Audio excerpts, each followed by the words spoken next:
Hi hello ನಮಸ್ಕಾರ. ಅಶ್ವವೇಗ ನ್ಯೂಸ್ನ ವಿಶೇಷ ಕಾರ್ಯಕ್ರಮಕ್ಕೆ ಸ್ವಾಗತ. ನಾನು ನಿಮ್ಮ Roja Manu Patil. Bigg Boss season 12 ಸಿಕ್ಕಾಪಟ್ಟೆ ಸದ್ದು ಸುದ್ದಿ ಮಾಡಿದ್ರು. ಒಬ್ಬ ರಾಜನ ರಾಣಿಯಾಗಿ ಮಿಂಚಿದ್ರು. ಗಿಲ್ಲಿ ಕ್ವೀನ್ ಅಂತಾನೆ ಫೇಮಸ್. ಜೊತೆಗೆ ವ್ಯಕ್ತಿತ್ವದ ರಾಣಿ ಅನ್ನುವಂತಹ ಟೈಟಲ್ನ ತೆಗೆದುಕೊಂಡು ಹೊರಗಡೆ ಬಂದಿದ್ದಾರೆ. ಥರ್ಡ್ ರನ್ನರ್ ಅಪ್ ಆದಂತಹ ನಿಮ್ಮೆಲ್ಲರ ನೆಚ್ಚಿನ ಕಾವ್ಯ ಶೈವ ನಮ್ಮ ಜೊತೆಗಿದ್ದಾರೆ. ಬನ್ನಿ ಅವರ ಕಾರ್ಯಕ್ರಮಕ್ಕೆ ವೆಲ್ಕಮ್ ಮಾಡೋಣ. Ma'am hi, welcome to the show. Thank you so much. ಹೇಗಿದ್ದೀರಾ? ಚೆನ್ನಾಗಿದ್ದೀನಿ, ನೀವು ಹೇಗಿದ್ದೀರಾ? ನಾನು ಸೂಪರ್ ಆಗಿದ್ದೀನಿ. ಈ ಹಿಂದೆ ಮೋಸ್ಟ್ಲಿ ಒಂದು 2 years ಬ್ಯಾಕ್ ಅನಿಸುತ್ತೆ ನಾನು ನಿಮ್ಮನ್ನು ನೋಡಿದ್ದು. ಕಿರುತೆರೆಯಲ್ಲಿ ನೋಡಿದ್ದೆ. ಒಂದು ಧಾರಾವಾಹಿಯ ಮೇನ್ ರೋಲ್ ಹೀರೋಯಿನ್ ಆಗಿ ನಟಿಸ್ತಾ ಇದ್ರಿ. ಅಲ್ಲಿಂದ ಇಷ್ಟು ದೊಡ್ಡ ಜರ್ನಿ, 2 ವರ್ಷದಲ್ಲಿ ಇಷ್ಟೊಂದು ಬದಲಾವಣೆ. ಬಿಗ್ ಬಾಸ್ ಅನ್ನುವಂಥದ್ದು ಅಷ್ಟು ಈಸಿ ಯಾರಿಗೂ ಸಿಗಲ್ಲ ಮ್ಯಾಮ್. ನಿಮಗೆ ಎಷ್ಟು ಖುಷಿ ಆಯಿತು? ಮೊದಲನೇದ ಕಾಲ್ ಬಂದಾಗ ನೀವು ರಿಜೆಕ್ಟ್ ಮಾಡಿದ್ರಿ ಅನ್ನುವಂಥದ್ದು ಗೊತ್ತಿದೆ. ಅಂದರೆ ಕೆಲವು ಮಾಡಿದೆ ಅಂದರೆ ಹೋಗೋದಕ್ಕೆ ಒಂದು ಸ್ವಲ್ಪ ಹಿಂದೇಟ್ ಹಾಕಿದ್ರಿ ಅನ್ನುವಂತಹ ಮಾತುಗಳು ಮೂಲಗಳ ಪ್ರಕಾರ ಬಂದಿರುತ್ತೆ ನಮಗೆ. ಖಂಡಿತ. ಅಂದರೆ ಹೋಗ್ತಿದ್ದೀನಿ ಅಂತಂದರೆ ನಾನು 100% ಕೊಡೋದಕ್ಕೆ ನಾನು ರೆಡಿ ಇದ್ದೀನಾ ಅನ್ನೋದು ನನಗೆ ನಾನೇ ಕ್ವೆಶ್ಚನ್ ಮಾಡ್ಕೊಂಡಿದ್ದುಂಟು. ಯಾಕಂದರೆ ಏನೋ ಆಫರ್ ಸಿಕ್ತು ಅಂತ ಹೇಳಿ ಹೋಗಿ 1-2 ವಾರಕ್ಕೆ ಹೋಗಿ ಬರೋದಿದ್ರೆ ಬೇಡವೇ ಬೇಡ ಅನ್ನೋದು ನನ್ನ ಒಂದು ಇಂಟೆನ್ಷನ್ ಆಗಿತ್ತು. ಆಡಿದ್ರೆ ತುಂಬ ಚೆನ್ನಾಗಿ ಆಟ ಆಡ್ಕೊಂಡೇ ಬರಬೇಕು ಅನ್ನೋದಿತ್ತು. ಹಾಗಾಗಿ ನನ್ನ ಕೈಲಿ ಆಗುತ್ತಾ ಅನ್ನೋ ಕ್ವೆಶ್ಚನ್ ಮಾರ್ಕಿಗೆ ಆನ್ಸರ್ ಸಿಕ್ಕ ಮೇಲೇ ನಾನು ಎಸ್ ಆಡ್ತೀನಿ ಅಂತ ಹೇಳಿ ಒಪ್ಕೊಂಡು ಹೋಗಿ ಬಂದಿದ್ದೀನಿ. ಹೇಗೆ ಅನ್ನಿಸ್ತಾ ಇದೆ ಮ್ಯಾಮ್? ಥರ್ಡ್ ರನ್ನರ್ ಅಪ್ ಆಗಿದ್ದೀರಾ. ಅದು ದಟ್ ಈಸ್ ನಾಟ್ ಈಸಿ. ಅಲ್ಲಿ ತನಕ ಹೋಗೋದು, ಅಷ್ಟೂ ಜನ ಕಂಟೆಸ್ಟೆಂಟ್ಸ್ಗಳ ಜೊತೆ ಹೋರಾಡಿ, ಜೊತೆಗೆ ನಾವಾಗಿದ್ದು. ಅಂದರೆ ಬಿಗ್ ಬಾಸ್ಗೆ ಒಳಗಡೆ ಹೋಗೋಕ್ಕಿಂತ ಒಬ್ಬರು ಆರ್ಟಿಸ್ಟ್ ನಾವು ಈ ಥರ ಅಂತ ಏನು ನೋಡಿರ್ತೀವಿ, ಒಳಗಡೆ ಹೋದಾಗ ಅವರು ಕಂಪ್ಲೀಟಾಗಿ ಚೇಂಜ್ ಆಗಿ ಕಾಣಿಸ್ಕೊಳ್ತಾರೆ. ಕೆಲವೊಬ್ರು ಹಾಗೆ ಎದ್ದು ಬರ್ತಾರೆ. ಬಟ್ ನಾವು ಹೊರಗಡೆ ಹೇಗೆ ನೋಡಿದ್ವಿ, ಒಂದಷ್ಟು ಜನಕ್ಕೆ ಪರಿಚಿತರಿದ್ರಿ, ಒಳಗಡೆ ಕೂಡ ಹೋಗಿ ಬಂದ ಮೇಲೆ ಅದೇ ರೀತಿಯಾದಂಥ ವ್ಯಕ್ತಿತ್ವವನ್ನು ಉಳಿಸ್ಕೊಂಡು ಬಂದಿದ್ದೀರಾ. ನಾನು ಹೋಗುವಾಗ ಅದೇ ಅಂದ್ಕೊಂಡೇ ಹೋಗಿದ್ದು. ನಾನು ಹೋಗಿ ಕಪ್ ಗೆಲ್ಲಿಲ್ಲ ಅಂದರೂ ಪರವಾಗಿಲ್ಲ, ಒಂದು ಪಕ್ಷ ನನ್ನ ತನನ ಕಳ್ಕೊಂಡು ಬರೋದು ಬೇಡ ಅಂತ ಅಂದ್ಕೊಂಡೆ ಹೋಗಿದ್ದು. ಅದೇ ರೀತಿ ಆಟ ಆಡಿ ಬಂದಿದ್ದೀನಿ. ಸೂಪರ್. ವ್ಯಕ್ತಿತ್ವದ ರಾಣಿ ಅಂತ ನಾನು ಸ್ಟಾರ್ಟಿಂಗಲ್ಲೇ ಹೇಳಿದೆ. ಆ ಟೈಟಲ್ ಅಷ್ಟು ಈಸಿಯಾಗಿ ಯಾರಿಗೂ ಕೂಡ ಸಿಗೋದಿಲ್ಲ. ಸೊ ನಿಮಗೆ ಸಿಕ್ಕಿರುವಂಥದ್ದು ಎಷ್ಟು ಖುಷಿ ಇದೆ. ಅದಕ್ಕೆ ಈಗ ಬಿಗ್ ಬಾಸ್ ಮನೆಯೊಳಗೆ ಹೋಗಬೇಕು ಅಂದರೆ ಕೆಲವೊಂದು ಪ್ಲ್ಯಾನಿಂಗ್ಸನ್ನು ಮಾಡ್ಕೊತಾರೆ. ಹೀಗೆ ಇರಬೇಕು, ಹೀಗೆ ಆಟ ಆಡಬೇಕು, ಇದೇ ಥರನೇ ನಾವೊಂದು ಇಮೇಜ್ ಕ್ರಿಯೇಟ್ ಮಾಡಬೇಕು ಅಂತ ಹೇಳಿಬಿಟ್ಟು. ಸೊ ಆ ಥರ ಏನಾದರೂ ಪ್ಲ್ಯಾನಿಂಗ್ ಇತ್ತಾ? ಆ ಟೈಟಲ್ ಪಡೆಯೋದಕ್ಕೋಸ್ಕರ ನಿಮ್ಮ ಸ್ಟ್ರಗಲ್ ಇತ್ತಾ? ಹೇಗೆ? ಇಲ್ಲ, ಟೈಟಲ್ ಪಡೆಯೋದಕ್ಕೋಸ್ಕರ ಯಾವುದು ಆ ಥರ ಎಫರ್ಟ್ಸ್ ಹಾಕಿಲ್ಲ. ನಾನು ಹೇಗಿದ್ನೋ ಹಾಗೇ ಇದ್ದೆ. ವ್ಯಕ್ತಿತ್ವದ ಆಟದಲ್ಲಿ ವ್ಯಕ್ತಿತ್ವದ ರಾಣಿ ಅನ್ನೋ ಬಿರುದು ಸಿಕ್ಕಿರೋದು ನಿಜವಾಗ್ಲೂ ತುಂಬ ಖುಷಿ ಇದೆ ನನಗೆ. ಅಂದರೆ ಒಳಗಡೆ ಇದ್ದಾಗ ನಮ್ಗೆ ಇದು ಯಾವುದು ಕ್ಲೂನೇ ಇರಲ್ಲ, ಇಮ್ಯಾಜಿನೂ ಮಾಡ್ಕೊಂಡಿರಲ್ಲ ಈ ಥರದ್ದು ಒಂದು ಹೋಗ್ತಿರುತ್ತೆ ಅಂತ. So very much happy about it. ಯಾಕಂದರೆ ನೀವು ಹೇಳ್ದಂಗೆ ಆ ಥರದ್ದು ಒಂದು ಅಷ್ಟು ಈಸಿಯಾಗಿ ಕೊಡಲ್ಲ. ಸೊ ಎಫರ್ಟ್ಸ್ ಹಾಕಿ ಇದೇ ಥರ ಇದೇ ಥರದ್ದು ಒಂದು ತಗೋಬೇಕು ಅನ್ನೋದು ಇರಲಿಲ್ಲ. ಆ್ಯಂಡ್ ಯಾವುದು ಪ್ಲ್ಯಾನ್ ಮಾಡ್ಕೊಂಡು ಹೋಗಿ ಆಟ ಆಡೋದಕ್ಕೆ ಬಿಗ್ ಬಾಸಲ್ಲಿ ಆಗಲ್ಲ. You can't fake. Or especially ಈ ಸೀಸನಲ್ಲಿ ಲೈವ್ ಇದ್ದಿದ್ದರಿಂದ 24 ಗಂಟೆ ನೀವು ಫೇಕ್ ಮಾಡೋಕ್ಕಾಗಲ್ಲ. ಸೊ 4 ತಿಂಗಳು ತುಂಬ ಕಷ್ಟವಾಗಿತ್ತು. ಓಕೆ. ಇನ್ನು ಬಿಗ್ ಬಾಸ್ ಅಂತ ಬಂದಾಗ ಎಲ್ಲರೂ ಫಸ್ಟ್ ಕಂಪ್ಲೇಂಟ್ ಹೇಳ್ತಾರೆ, ಊಟ ಸರಿಯಾಗಿ ಸಿಗಲ್ಲ, ಅದಕ್ಕೋಸ್ಕರ ನಾವು ವೆಯ್ಟ್ ಎಲ್ಲ ಲಾಸ್ ಆಗಿಬಿಡ್ತೀವಿ ಅಂತ ಹೇಳ್ಬಿಟ್ಟು. ಕಾವ್ಯ ಅವರು ಕೂಡ ನೋಡಿದ್ರೆ ಸ್ವಲ್ಪ ಸಣ್ಣ ಆಗಿದ್ದಾರೆ ಅಂತ ಅನ್ನಿಸ್ತಾ ಇದೆ. ಸೊ ನಿಮಗೆ ಹೇಗೆ ಆ ಫುಡ್ ಬಗ್ಗೆ ಹೇಳೋದಾದರೆ, ಅಂದರೆ ಆ ಟಾಸ್ಕ್ನೆಲ್ಲ ನೀಟಾಗಿ ಕಂಪ್ಲೀಟ್ ಮಾಡಿದ್ರಷ್ಟೇ ನಿಮಗೆ ಹೊಟ್ಟೆ ತುಂಬ ಊಟ, ಇಲ್ಲಾಂದರೆ ಅಲ್ಲಿ ಯಾರೋ ಮಿಸ್ ಮಾಡಿದ್ರು, ಇಲ್ಲೇನೋ ಎಡವಟ್ಟಾಯಿತು ಅಂತ ಅಂದರೆ ನಿಮಗೆ ಸಿಗ್ತಾ ಇದ್ದಂತಹ ಬಜೆಟ್ ಕೂಡ ಕಮ್ಮಿ ಆಗ್ತಾ ಇರುತ್ತೆ. ಸೊ ಅದ್ರ ಬಗ್ಗೆ ಹೇಳೋದಾದರೆ, ಪ್ರೀವಿಯಸ್ ಸೀಸನ್ ಬಂದವರೆಲ್ಲ ಹೇಳ್ತಾ ಇದ್ರು ಊಟಕ್ಕೆ ಪ್ರಾಬ್ಲಮ್ಮೇ ನಮಗೆ, ನಾವು 3 ಹೊತ್ತು ಊಟ ಮಾಡ್ತಿದ್ವಿ ಅಂತ. ನಾವು 2 times ಅಷ್ಟೇ ಊಟ ಮಾಡ್ತಾ ಇದ್ದಿದ್ದು. ರೇಷನ್ ಬರ್ತಾ ಇತ್ತು, ಬಟ್ ಮಾಡ್ಕೊಂಡು ತಿನ್ನುವಾಗ ನಮ್ದು ಹೆಂಗಾಯಿತು, ಜಂಟಿ ಒಂಟಿ ಅನ್ನೋ ಕಾನ್ಸೆಪ್ಟ್ ಇದ್ದಿದ್ದರಿಂದ ಜಂಟಿಗಳಿಗೆ ಬೇರೆ ಅಡುಗೆ, ಒಂಟಿಗಳಿಗೆ ಬೇರೆ ಅಡುಗೆ ಮಾಡಬೇಕಾಗಿತ್ತು ಸ್ಟಾರ್ಟಿಂಗಲ್ಲಿ. ಸೊ ಅದು ಎರಡೂ ಮಾಡಬೇಕಾಗಿರೋ ಜಂಟಿಯವರೇ. ಸೊ ಜಂಟಿಯವ್ರು ನಾವು ಮಾಡಿ ನಮ್ಗೇನಾಗ್ಬಿಡ್ತು, ಓಕೆ ಇವಾಗ ಬ್ರಂಚ್ ಮಾಡ್ಕೊಂಬಿಡೋಣ, ಬೆಳಗ್ಗೆ ಆಲ್ರೆಡಿ ಒಂದು 11 o'clock ಆಗಿದೆ ಅನಿಸುತ್ತೆ, ತಿನ್ಕೊಂಬಿಡೋಣ ಬ್ರಂಚ್, ಒಟ್ಟಿಗೆ ರಾತ್ರಿ ಊಟ ಮಾಡೋಣ ಅಂತ ಸ್ಟಾರ್ಟ್ ಮಾಡಿ ಅದು ಹಾಗೆ ಕೊನೆಯವರೆಗೂ ಹಾಗೆ ಬಂದುಬಿಡ್ತು. ನಮ್ಮ ಹೊಟ್ಟೆನೂ ಅದಕ್ಕೆ ಅಡ್ಜಸ್ಟ್ ಆಗಿಬಿಡ್ತು. ಹೆಲ್ದಿ ಫುಡ್ಡೇ ತಿಂತಾಯಿದ್ವಿ.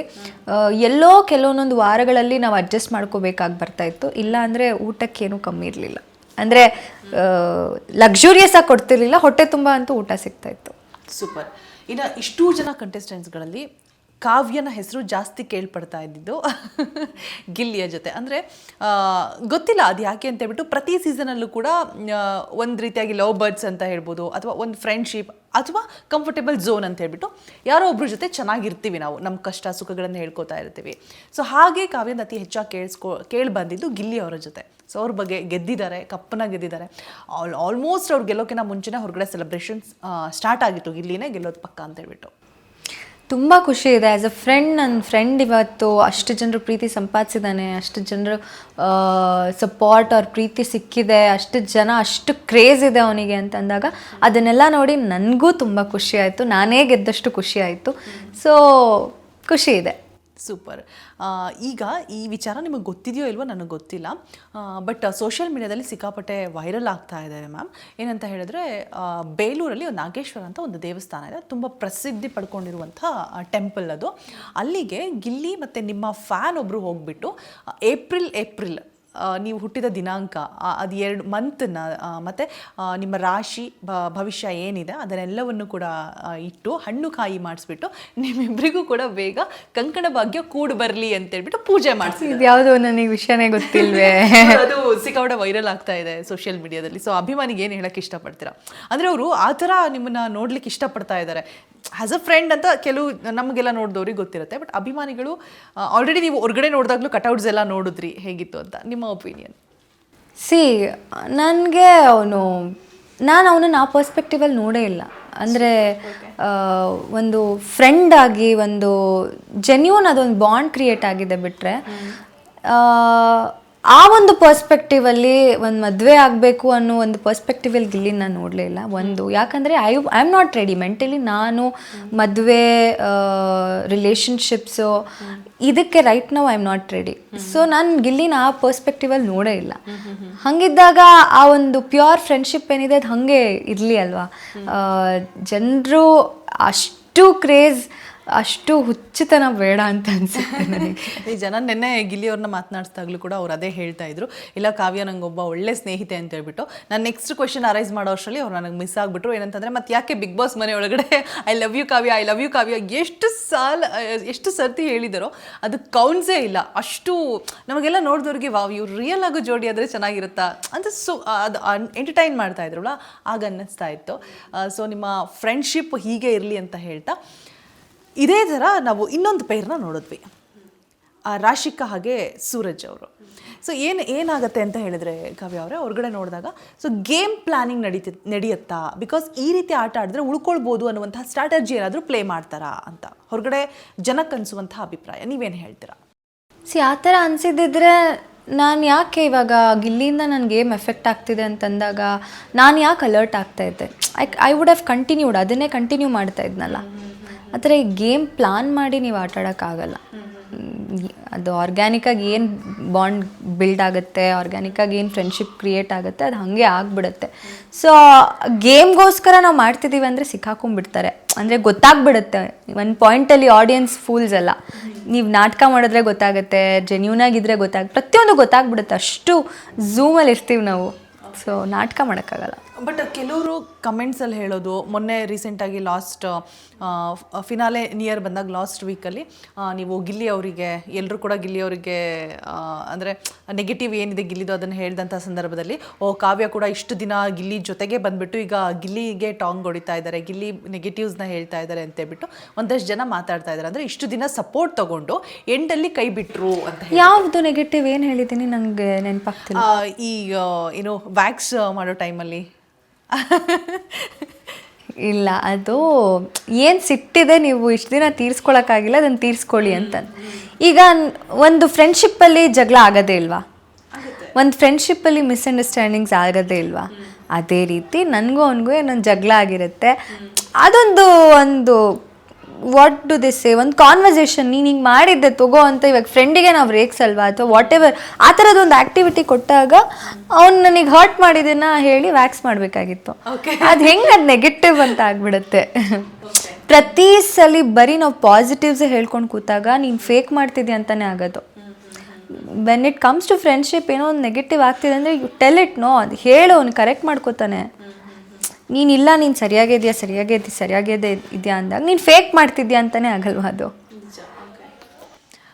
ದೆನ್ ಅಶ್ವಿನಿ ಅವರು ತುಂಬ ಚೆನ್ನಾಗಿ ಆಡ್ತಾರೆ. ಸ್ಟಾರ್ಟಿಂಗಿಂದನೂ ಕೂಡ ಅವ್ರ ಎನರ್ಜಿ ಆಗಿರ್ಬೋದು ಮತ್ತು ಪಾಸಿಟಿವ್ ನೆಗೆಟಿವ್ ಎಲ್ಲದನ್ನೂ ಕೂಡ ತೆಗೆದುಕೊಂಡು ಆಟ ಆಡ್ತಾ ಇರ್ತಾರೆ. ಬಟ್ ಅಟ್ ದ ಎಂಡಲ್ಲಿ ಏನಾಗ್ಬಿಡುತ್ತೆ ಅಂತ ಹೇಳಿದ್ರೆ ಫುಲ್ಲು ಆ ವಾರ ಲಾಸ್ಟ್ ವೀಕ್ ಏನಾಗುತ್ತೆ ಅಂದರೆ ಕಾನ್ಫ್ಲಿಕ್ಟ್ ಆಗುತ್ತೆ. ಜಗಳ ಆಡ್ತಿರೋರೆಲ್ಲ ಚೆನ್ನಾಗಿ ಆಗ್ತಾರೆ, ಚೆನ್ನಾಗಿದ್ದವರೆಲ್ಲ ಒಂದು ಸ್ವಲ್ಪ ಎಲ್ಲೋ ಮುನಿಸೋ ಬಿಕಾಸ್ ವೋಟಿಂಗ್ ಅಂತ ಬಂದಂತಹ ಸಂದರ್ಭದಲ್ಲಿ ಫೈನಲಿ ನಮಗೆ ನೋಡಿದ್ರೆ ಆಶ್ಚರ್ಯ, ಗಿಲ್ಲಿ ಅವರು ಅಶ್ವಿನಿ ಅವರು ಅಷ್ಟು ಚೆನ್ನಾಗಿ ಆಗಿದ್ದು ಎಂಡಲ್ಲಿ. ಸೊ ನಿಮಗೇನು ಅನ್ನಿಸ್ತು? ಅವ್ನು ಮೊದಲಿಂದನೂ ಇವಾಗ ಜಗಳ ಪಾಡಿಗೆ ಜಗಳ ಆಗ್ತಿತ್ತು, ಬಟ್ ಎಲ್ಲೂ ಅವನು ಅವ್ರನ್ನ ಕಂಪ್ಲೀಟಾಗಿ ಮಾತು ಬಿಡೋದಾಗಿರಲಿ ಅಥವಾ ಇನ್ನೊಂದಾಗಲಿ ಮಾಡ್ತಿರ್ಲಿಲ್ಲ. ಅವ್ನು ಏನೇ ಮಾಡ್ತಿದ್ರು ಡೈರೆಕ್ಟಾಗಿ ಅವ್ರಿಗೇನು ಬೈತಾ ಇದ್ದ ಅಥವಾ ಏನೋ ಒಂದು ಕೌಂಟರ್ ಕೊಡ್ತಿದ್ದ ಅದೆಲ್ಲ ಡೈರೆಕ್ಟಾಗೇ ಮಾಡ್ತಿದ್ದ. ಅದು ಬಿಟ್ಟರೆ ಅವನು ಅವ್ರ ಜೊತೆ ಮಾತು ಬಿಡೋದಾಗಿರಲಿ, ಚೆನ್ನಾಗಿಲ್ದಿರೋ ಥರದ್ದಾಗಿರಲಿ ಮಾಡಲೇ ಇಲ್ಲ. ಕೊನೆವರೆಗೂ ಹಂಗೆ ಕ್ಯಾರಿ ಆಗಿದೆ ಅಂತಲೇ ನಾನು ನೋಡಿದ್ದು. ಓಕೆ, ಇನ್ನು ಕಾವ್ಯ ಅವರಿಗೆ ಆ ಬಿಗ್ ಬಾಸ್ ಮನೆಯಲ್ಲಿ ಇಂಥದ್ದೊಂದು ಕ್ಷಣ ನಾನು ಮರೆಯೋದಕ್ಕೆ ಸಾಧ್ಯ ಆಗೋದಿಲ್ಲ, ತುಂಬ ಹರ್ಟ್ ಆಯಿತು, ಮನೆಯವರೆಲ್ಲ ನೆನಪಾದರು, ನನಗೆ ಬೇಡವೇ ಬೇಡ ಬಿಗ್ ಬಾಸ್ ಮನೆ, ಆಚೆ ಬಂದ್ಬಿಡೋಣ ಅನಿಸ್ತಪ್ಪ ಅಂತ ಅಂದರೆ ಅದು ಯಾವ ದಿನ ಯಾವ ಕ್ಷಣ ನೆನಪಿದೆಯಾ? ಬಿಗ್ ಬಾಸಿಂದ ಹೊರಗಡೆ ಬಂದ್ಬಿಡ್ಬೇಕು ಅಂತ ಅನ್ಸಿದ್ದು ಒಂದೇ ಮೊಮೆಂಟಲ್ಲಿ, ಅದು ನಾನು ಹೇಳಿದ್ದೀನಿ. ಒಂದು ವೀಕೆಂಡಲ್ಲಿ ಸುದೀಪ್ ಸರ್ ಹೇಳ್ತಾರೆ that you should thank them ಅಂತ ಹೇಳಿ, ಇವರಿಬ್ಬರಿಂದ ನಾನು ಇಲ್ಲಿವರೆಗೂ ಬಂದೆ ಅಂತಂದಾಗ ಅದು ಸರ್ ಏನೋ ನನಗೆ ಕನ್ವೆ ಮಾಡೋಕ್ಕೆ ಹೋಗಿ ಅದನ್ನು ಹೇಳಿರ್ತಾರೆ. ಅದನ್ನು ನಾನು ತುಂಬ ಡೀಪಾಗಿ ತೊಗೊಂಡು ಓಕೆ ನಾನು ಇಷ್ಟು ವಾರ ಇಲ್ಲಿವರೆಗೂ ಬಂದು ನೆಕ್ಸ್ಟ್ ಫಿನಾಲೆಗೂ ನಾನು ಇವರಿಬ್ಬರಿಂದನೇ ಹೋಗೋದು ನಂಗೆ ಇಷ್ಟ ಇಲ್ಲ ಅಂತೇಳಿ ನಾನು ಯಾರು ಆಚೆ ಹೋಗ್ಬೇಕಂದಾಗ ನನ್ನ ಹೆಸರೇ ತೊಗೊಂಡಿರ್ತೀನಿ, ನಾನೇ ಹೋಗಬೇಕು ಸರ್ ಪರವಾಗಿಲ್ಲ ಅಂತ ಹೇಳಿ ಹೋಗಿ. ಬಟ್ ಅದಾದ ನೆಕ್ಸ್ಟ್ ಮೂಮೆಂಟೇ ಯು ಆರ್ ಸೇಫ್ ಅಂತ ಹೇಳ್ತಾರೆ. ಆವಾಗ ಅನಿಸ್ತು ನನಗೆ ಓಕೆ ಸುದೀಪ್ ಸರ್ ಎಲ್ಲನೂ ಹೇಳಲ್ಲ, ಕ್ಲೂ ಕೊಡ್ತಾರೆ, ಹಿಂಟ್ಸ್ ಕೊಡ್ತಾರೆ ಏನು ಕರೆಕ್ಟ್ ಮಾಡ್ಕೋಬೇಕು ಅನ್ನೋದನ್ನು.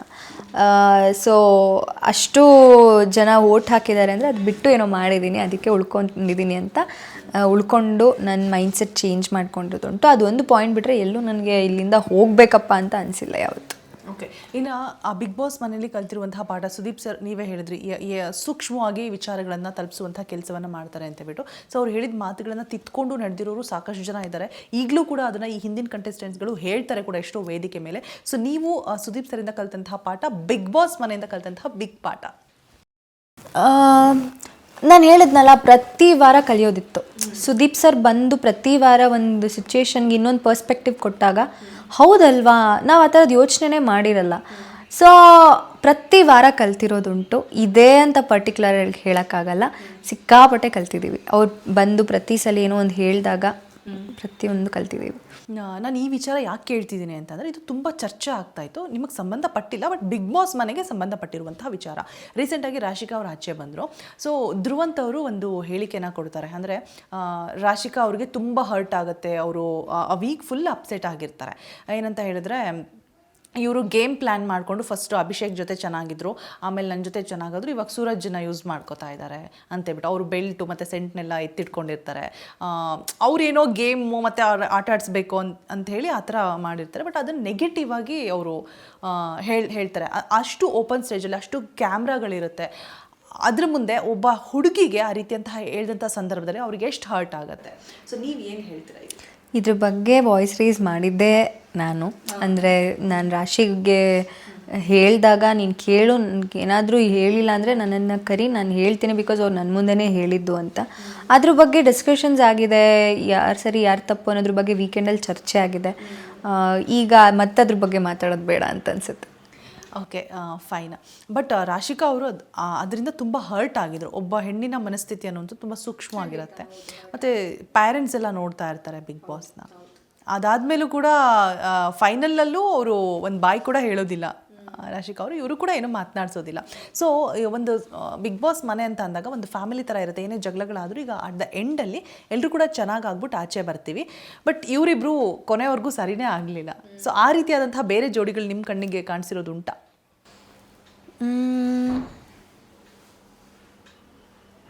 ಇಲ್ಲ, ಎಲ್ಲರೂ ನಾರ್ಮಲಾಗೇ ಇರ್ತಿದ್ರು ಅನಿಸುತ್ತೆ. ಅಂದರೆ ಕೆಲವೊಂದೊಂದು ವಿಷಯಗಳನ್ನ you can't forgive and forget.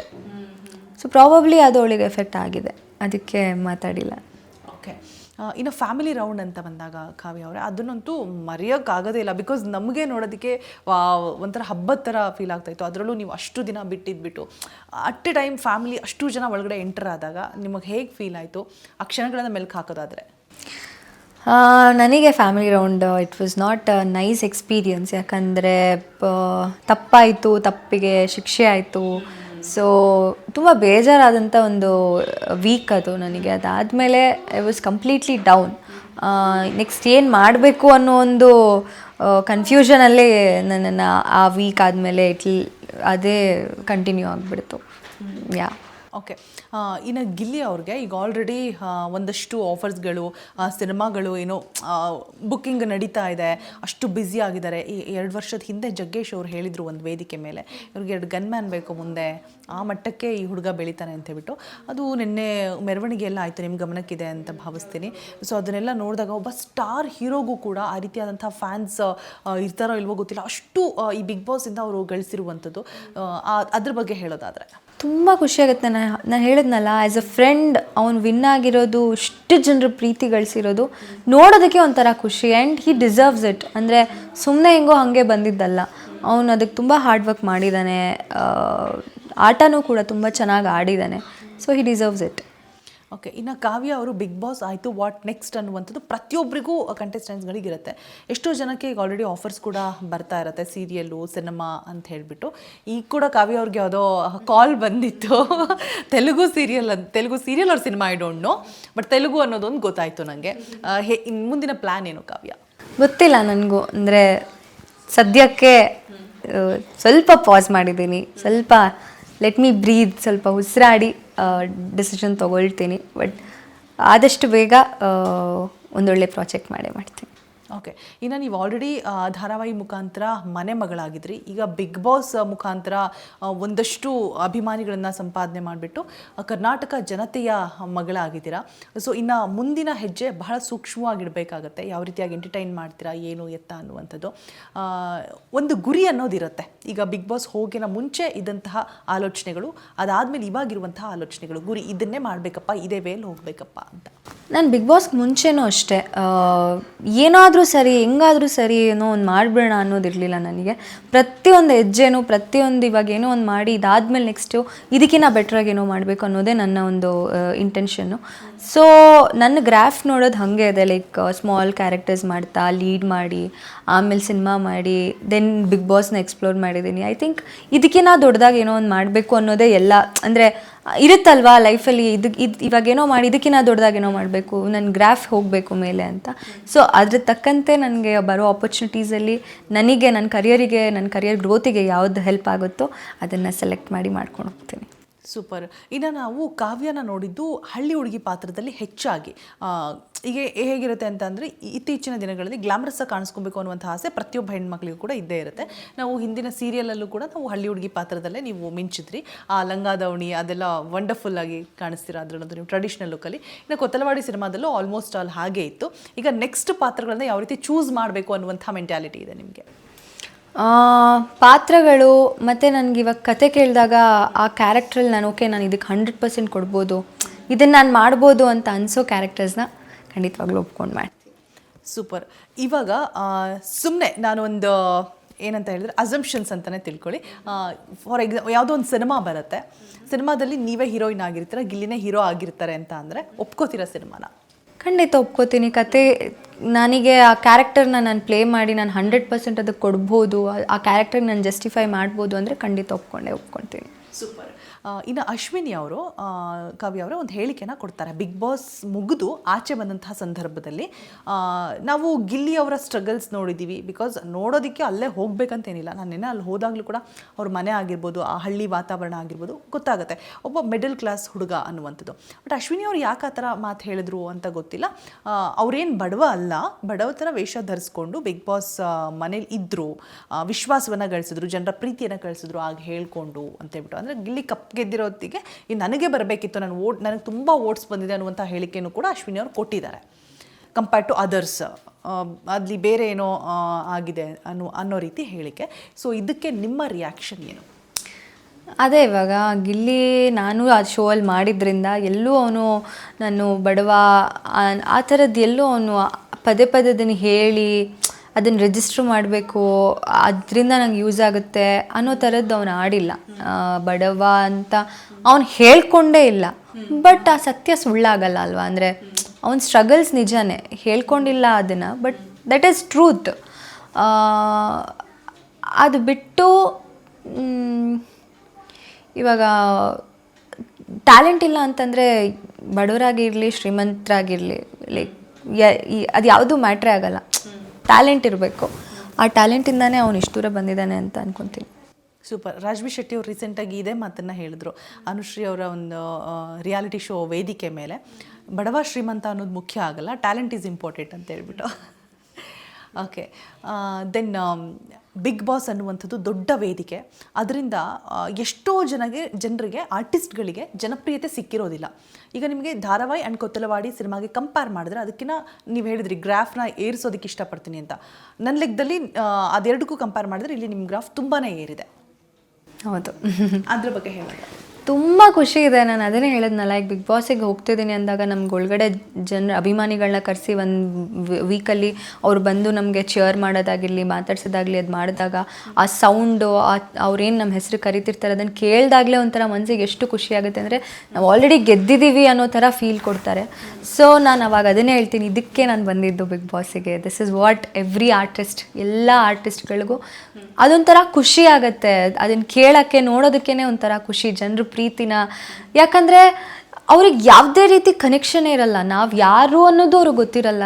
ಅಂದರೆ no connection at all. But ಅವ್ರು ಅಷ್ಟು ಪ್ರೀತಿ, ಅಷ್ಟು ಟೈಮ್ನ ಇನ್ವೆಸ್ಟ್ ಮಾಡ್ತಾರೆ, ಅಷ್ಟು ಎನರ್ಜಿ ಹಾಕ್ತಾರೆ, ಅಷ್ಟು ಎಫರ್ಟ್ ಹಾಕ್ತಾರೆ ಅಂದರೆ ಇಟ್ಸ್ ಎ ಗಾಡ್ ಗಿಫ್ಟ್ ಅಲ್ವಾ ಅದು.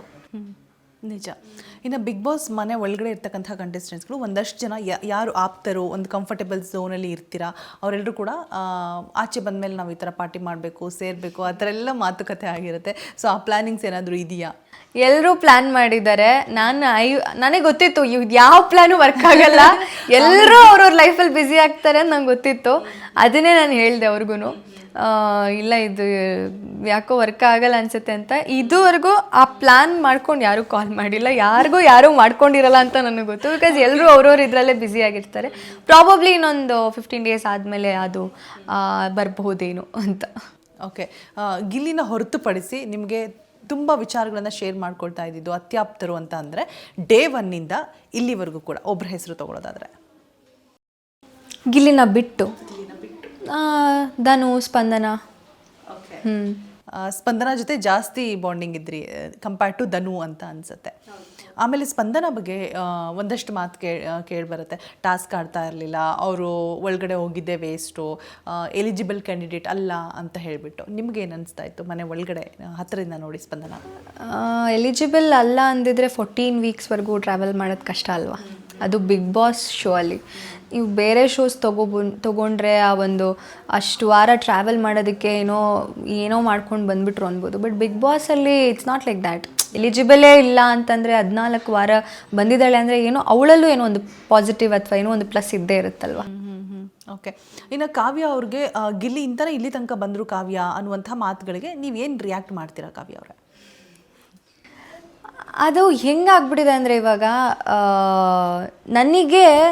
ನನ್ನನ್ನು ಜನ ಎಷ್ಟು ಇಷ್ಟಪಡ್ತಿದ್ದಾರೆ ಅನ್ನೋದು ಬಂದು ಹೇಳ್ತಿದ್ದಾರೆ ಗೊತ್ತಾ. ನೀವು ಅತ್ತಾಗತ್ವಿ, ನೀವು ನಕ್ಕಾಗಿ ನೀವು ಹಂಗಿದ್ದಾಗ ನಮ್ಗೆ ಬೇಜಾರಾಯ್ತು, ಹಿಂಗಿದ್ದಾಗ ಬೇಜಾರಾಯಿತು ಅಂದಾಗ ಈಗ ನನಗೆ ಅದನ್ನು ಡೌಟಲ್ಲಿ ಇರ್ತಿದ್ದೆ ಒಳಗಡೆ ಇದ್ದಾಗ, ಯಾಕೆ ಹಿಂಗೆ ಹೇಳ್ತಿದ್ದಾರೆ ನನಗೆ ಮಾಡ್ತಿಲ್ವಲ್ಲ ಅಂತ. ಬಟ್ ಕ್ಲಾರಿಟಿ ಸಿಕ್ತು ನನಗೆ ದಟ್ ನನ್ನನ್ನು ಇಷ್ಟಪಡೋವಂಥ ಜನ, ನಾನು ಹೆಂಗಿದ್ದೀನಿ ಅನ್ನೋದಕ್ಕೆ ಇಷ್ಟಪಡೋವಂಥ ಜನ ಇರೋದಕ್ಕೆ ನಾನು 4th ಪ್ಲೇಸಲ್ಲಿ ಬಂದು ಫಿನಾಲೆವರೆಗೂ ಬಂದು 4th ಪ್ಲೇಸಲ್ಲಿ ಬಂದಿದ್ದೀನಿ. ಗಿಲ್ಲಿಯಿಂದ ಕಾವ್ಯ ಅನ್ನೋದನ್ನು ನಾನು ಅವತ್ತು ಹೇಳಿದೆ, ಇವತ್ತು ಹೇಳ್ತಿದ್ದೀನಿ. ನಾನು ಅದೇ ಹೇಳಿದೆ, it's not a couple show. ಒಂದು ಜೋಡಿ ಆ ಥರ ಟಾಸ್ಕ್ ಇದು ಶೋ ಅಲ್ವಲ್ಲ. ಜಸ್ಟ್ ಹಾಗೆ ಅದಕ್ಕೋಸ್ಕರ ನಾನು ಅಲ್ಲಿವರೆಗೂ ಬಂದೆ ಅನ್ನೋದಕ್ಕೆ ಕಪಲ್ ಶೋ ಅಲ್ಲ ಇದು. ಸೊ ಅದು ಬಿಟ್ಟು ಬೇರೆ ಏನೋ ಮಾಡಿದ್ದೀನಿ, ನನ್ನ ವ್ಯಕ್ತಿತ್ವ ಏನೋ ಅಂತ ತೋರಿಸ್ಕೊಂಡಿದ್ದೀನಿ, ಅದಕ್ಕೆ ನಾನು ಅಲ್ಲಿವರೆಗೂ ಉಳ್ಕೊಂಡಿರೋದು ಅಷ್ಟೇ. ಇನ್ನು ಟಾಸ್ಕ್ ವಿಚಾರದಲ್ಲಿ ಎಲ್ಲೋ ಒಂದು ಕಡೆ ಕಾವ್ಯ ಅವರು ಡಲ್ ಆದ್ರ ಅಂತ ಹೇಳಿಬಿಟ್ಟು. ಡಲ್ ಆದೆ ಅಂತ ಹೇಳಲ್ಲ, ಎಲ್ಲ ಟಾಸ್ಕ್ ಕೊನೆವರೆಗೂ ನಾನು ಫಿಸಿಕಲಿ ಅಷ್ಟು ಸ್ಟ್ರಾಂಗ್ ಇಲ್ಲ ಅಂತ ಅನಿಸಿದ್ರು ಕೂಡ ನಾನು ಬೇಡಪ್ಪ ನನಗೆ ಆಗಲ್ಲ ಅಂತ ಯಾವತ್ತೂ ನಾನು ಇದ್ದಿದ್ದೇ ಇಲ್ಲ. ಪ್ರತಿ ಸಲ ಟಾಸ್ಕ್ ಅಂತ ಬಂದಾಗಲೂ ಐ ವಾಸ್ ದ ಒನ್ ನಾನೇ ಇನಿಷಿಯೇಟ್ ಮಾಡಿ ನಾನು ಹೋಗ್ತೀನಿ ಅಂತ ಹೋಗಿ ಆಡಿರೋದು. ಎಫರ್ಟ್ ಮ್ಯಾಟರ್ಸ್ ಅಷ್ಟೇ. ಓಕೆ, ಇನ್ನು finally Bigg boss third runner up ಆಗಿದ್ದೀರಾ, ನಾನು ಈ ಪ್ಲೇಸಲ್ಲಿ ಇರಬೇಕಿತ್ತು ಅಂತ ಹೇಳ್ಬಿಟ್ಟು ನಿಮ್ಮ ಎಕ್ಸ್ಪೆಕ್ಟೇಷನ್ ಏನಾದರೂ ಇತ್ತಾ? ಇಲ್ಲಿದ್ದಿದ್ರೆ ಈ ಪ್ಲೇಸಿಗೆ ನಾನು ಅರ್ಹಳಾಗಿದ್ದೆ ಅನ್ನೋದಾದರೆ? ನಿಜವಾಗ್ಲೂ ಇವಾಗ ಜನ ನನಗೆ ಏನು ಕೊಟ್ಟಿದ್ದಾರೆ, 4ನೇ ಸ್ಥಾನ ಏನು ಕೊಟ್ಟಿದ್ದಾರಲ್ಲ, ಅದು ನಿಜವಾಗ್ಲೂ ನಾನು ಪ್ರೀತಿಯಿಂದ ಒಪ್ಕೊತೀನಿ. ಅದಕ್ಕೆ ಮುಂಚೆ ಇವರು ರವಿ ಸರ್ ನಮಗೆ ಒಂದು ಆಪ್ಷನ್ ಕೊಡ್ತಾರೆ, ದುಡ್ಡು ಕೊಟ್ಬಿಟ್ಟು 15 lakhs ಇದೆ ತೊಗೊತೀರಾ ಇಲ್ಲ ಯಾರಾದರೂ ಹೋಗ್ತೀರಾ ಅಂದಾಗಲೂ ನನಗೆ ಅದನ್ನು ನಾನು ಡಿನೈ ಮಾಡಿದೆ. ನಾನು ತೊಗೊಳ್ಳಿಲ್ಲ, ಯಾರೂ ತೊಗೊಳ್ಳಿಲ್ಲ, ನಾವು 4 ಜನನೂ ತೊಗೊಳ್ಳಿಲ್ಲ. ಯಾಕಂದರೆ ಇಷ್ಟು ದೂರ ಬಂದಿರೋದೇ ಜನರು ಓಟಿಂದ. ಸೊ ಇಲ್ಲಿಂದ ಹೊರಗಡೆ ಹೋದರೂ ಜನರು ಓಟಿಂದಾನೇ ಹೋಗೋಣ ಅಂತಲೇ ಒಂದು ಇತ್ತು. 15 ಲಕ್ಷ ಇಟ್ಸ್ ನಿಜವಾಗ್ಲೂ ಒಂದು ಹ್ಯೂಜ್ ಅಮೌಂಟ್ ನಮಗೆ. ಅದು ನಮ್ಮಂಥ ಫ್ಯಾಮಿಲಿ ಮಕ್ಕಳಿಗೆ ತುಂಬ huge amount. At the same time game ಅಂತ ಬಂದು ನಮ್ಮನ್ನು ಅಲ್ಲಿವರೆಗೂ ಕರ್ಕೊಂಡು ಹೋಗಿದ್ದಾರೆ ಅಂತಂದಾಗ ದುಡ್ಡು ತೊಗೊಂಡು ನಾನು ಬಂದುಬಿಟ್ರೆ ಯಾರಿಗೆ ಗೊತ್ತು, ಅವ್ರು ನನಗೆ ಇನ್ನೂ ಜಾಸ್ತಿ ನನ್ನನ್ನು ನೋಡೋದಕ್ಕೆ ಪಡ್ತಿದ್ರೇನೋ ಅನ್ನೋದು ಇರುತ್ತೆ. ಸೊ 4ನೇ ಸ್ಥಾನಕ್ಕೆ ನನ್ನನ್ನು ತಂದು ನಿಲ್ಲಿಸಿರೋದಕ್ಕೆ ಥ್ಯಾಂಕ್ ಯು ಸೋ ಮಚ್ ಅಷ್ಟೆ. Fantastic, super. ಆ್ಯಂಡ್ ನಿಮ್ಮ ಆಪ್ತ ಸ್ನೇಹಿತರಾದಂತಹ ಗಿಲ್ಲಿ ಅವರಿಗೆ, ಬಿಕಾಸ್ ಯಾಕೆ ನಾನು ಅದನ್ನು ಪದೇ ಪದೇ ಒತ್ತಿ ಹೇಳ್ತಾ ಇದ್ದೀನಿ ಅಂದರೆ, ಕಾವ್ಯ ನಾವು ನಿಜವಾಗ್ಲೂ ಆ ಶೋ ನೋಡಿದಾಗ ಪ್ರತಿ ಹೆಜ್ಜೆಯಲ್ಲೂ ಎಷ್ಟು ಸಪೋರ್ಟಿವ್ ಆಗಿದ್ರು. ಕಾವ್ಯಂಗೆ ಯಾರಾದರೂ ಏನಾರು ಅಂದರೆ ಅವರು ದನಿ ಎತ್ತುತ್ತಾ ಇದ್ರು, ಅಷ್ಟು ಕೇರಿಂಗ್ ಆಗಿರ್ಬೋದು. ಒಂದು ಒಳ್ಳೆ ಅತ್ಯದ್ಭುತವಾದ ಸ್ನೇಹಿತ ನಿಮಗವರು. ಸೊ ವಿಶ್ ಮಾಡಿದ್ರಾ, ಕಾಲ್ ಮಾಡಿದ್ರಾ ಅವ್ರಿಗೆ? ಎಸ್, ಜಸ್ಟ್ ಇವಾಗಷ್ಟೇ ನಿಮ್ಮ ಬರೋಕ್ಕೆ ಮುಂಚೆ ಮಾತಾಡಿದೆ, ವಿಶ್ ಮಾಡಿದೆ. ಸುದೀಪ್ ಸರ್ ಮನೆಗೇನೋ ಹೋಗ್ತಿದ್ದೀನಿ ಅಂತ ಹೇಳ್ದ. ಸೊ ಖುಷಿ ಆಗುತ್ತೆ. ಅಂದರೆ ನಾನು ನೋಡ್ತಾ ಇದ್ದೀನಲ್ಲ ಆ ಜನರ ಪ್ರೀತಿ, ಅವ್ನು ಖುಷಿ ಪಡ್ತಾರೆ, ಅವ್ನ ಮುಖದಲ್ಲಿ ಕಾಣಿಸ್ತಿರೋ ನಗು ಇದೆಯಲ್ಲ. ಫ್ಯಾಂಟಾಸ್ಟಿಕ್. ಇವಾಗ ಲೈವಲ್ಲಿ ಒಂದು ಕಾಲ್ ಮಾಡ್ಬೋದಾಗಿಲ್ಲಿ ಅವರಿಗೆ?